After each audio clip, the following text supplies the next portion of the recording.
বলো বলো। নিউ দিল্লি স্টেশনের কাছে বাঙালি হোটেল হচ্ছে লোকনাথ হোটেল। এখানে আমরা আজকে এসেছিলাম ডিনার করতে। এত সুন্দর মাছ, মাংস, ভাত, চচ্চড়ি এবং মানে ভাজা, ডাল আর কুমড়ো আলুর তরকারি খেয়েছি, খুবই ভালো লেগেছে। এবার স্যাচুরেটেডটা থেকে আরম্ভ করে বাটা মাছ সমস্ত কিছুই আছে এবং reasonable rate.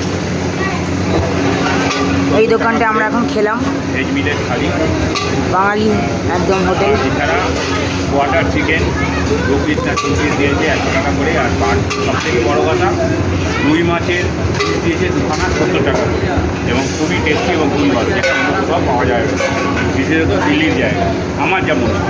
New Delhi station, এটা স্টেশনের মানে একদম পাশেই দোকানটা, লোকনাথ হোটেল নাম।